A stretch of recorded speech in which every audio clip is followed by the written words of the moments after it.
লক্ষ লক্ষ হেক্টরের ফসলের জমি পানিতে প্লাবিত করে ফসলকে নষ্ট করে লক্ষ লক্ষ কোটি কোটি টাকার ফসল নষ্ট হয়ে যাচ্ছে।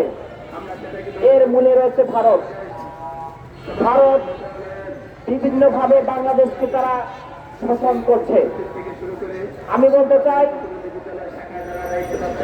দীর্ঘ 54 বছরে ভারত বিভিন্নভাবে শোষণের জন্য বিভিন্ন জনকে নিয়োগ করেছে।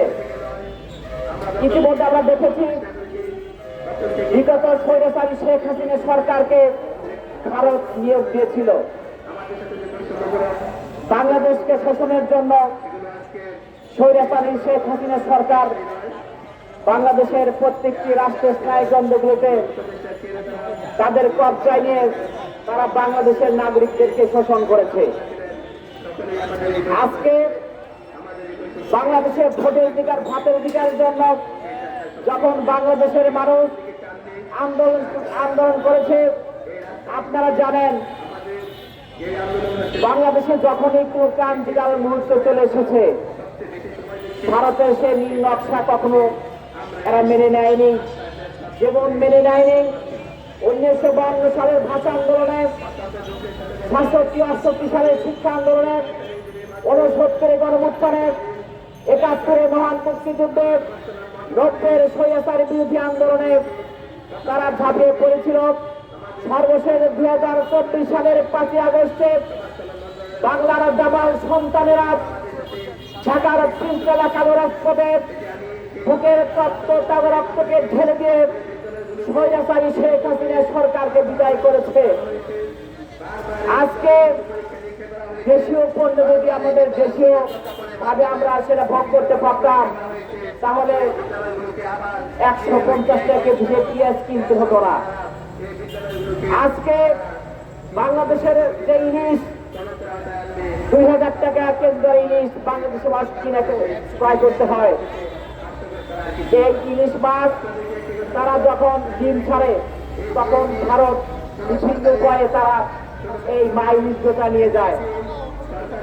তারা পানিতে মারতে চায়, ভাতে মারতে চায়, বাংলাদেশের শিক্ষা ব্যবস্থাকে ধ্বংস করে দিয়ে সেই ভারতীয় আধিপত্য তারা বাংলাদেশের মানুষের উপর চাপিয়ে দিতে চায়। বাংলাদেশের শিক্ষা, স্বাস্থ্য, বাসস্থানের যে লড়াই বাংলাদেশের মানুষ করে এসেছে, প্রত্যেকটি বিষয় ভারত তারা নাক গলিয়ে সেটাকে ব্যাহত করেছে। আপনারা জানেন আজকে 7 জানুয়ারি সেই ফেলানির হত্যা দিবস। সেই ফেলানি দরিদ্র বাবার হাত ধরে ভারতে গিয়েছিল। ভারতকে যখন সেই বাংলাদেশে ফিরতেছিল, সেই অনিয়মের ঝুলি করে সেই ফেলানিকে হত্যা করে কাটা করে তাকে ঝুলিয়ে রেখেছিল। বিশ্ব মিডিয়া দেখেছে, সারা বিশ্ব এই মানবাধিকার লঙ্ঘন করেছে, সারা বিশ্ব মিডিয়া দেখেছে। আজকে ভারত বিভিন্নভাবে বাংলাদেশের মানুষকে মারতে চায়। এর অংশ হিসাবে স্বৈরাচারী শেখ হাসিনা সরকারকে নিয়োগ দিয়েছিল। তারা বাংলাদেশের আলেম ওলামা পীর মাসায়েখদেরকে সেই জঙ্গি নাটক সাজিয়ে খুন করে তারা এই ইসলামী শিক্ষা ব্যবস্থা থেকে শুরু করে আদর্শিক শিক্ষা ব্যবস্থা ভারত এদিকে ধ্বংস করার চেষ্টা করছে। আজকে সীমান্ত থেকে শুরু করে সেই পাহাড়িদেরকে উস্কে দিয়ে সেখানে আমরা 1996 সাল তখনই স্লোগান তুলেছিলাম, তুলার কমেলা করছে ঝামেলা। আজকে সেখানে পাহাড়িদেরকে ভারত উস্কে দিয়ে অশান্তি করার চেষ্টা করছে।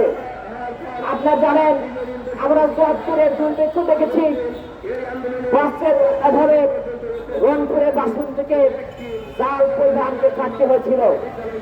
আমরা সেই দুর্ভিক্ষ দেখেছি যেখানে 1 কেজি আটা নিয়ে ঘরে ফিরতে পারে নাই। এই ছিল সোনার বাংলা। সোনার বাংলার কথাকে ভারত স্বৈরাচারী শেখ হাসিনা সরকারকে দিয়ে তারা তাদের স্বার্থ উচ্চার করেছে।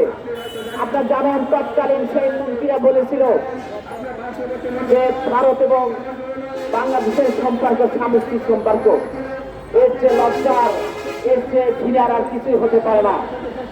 আপনারা জানেন তারা বিভিন্ন কিছুতে বাংলাদেশের রাজনীতিতে তারা আবার সেই ভারতীয় আধিপত্য বিস্তার করছে, সেই ভারতীয় তাদের শাসন শোষণ আবার বাংলাদেশের নাগরিকদের উপর আবার চাপাতে চায়। আমরা মনে করি আমাদের যে ভূখণ্ডের যেই সোনার বাংলাদেশ, আমরা বাংলাদেশের একটি প্রথমে আসে বিতে হলো ব্লাড, রক্ত, এনটেকটিভ, এনটেনেটিভ, দিতে ল্যান্ড, দিতে ডেমোক্রেসি, দিতে গোল্ডেন।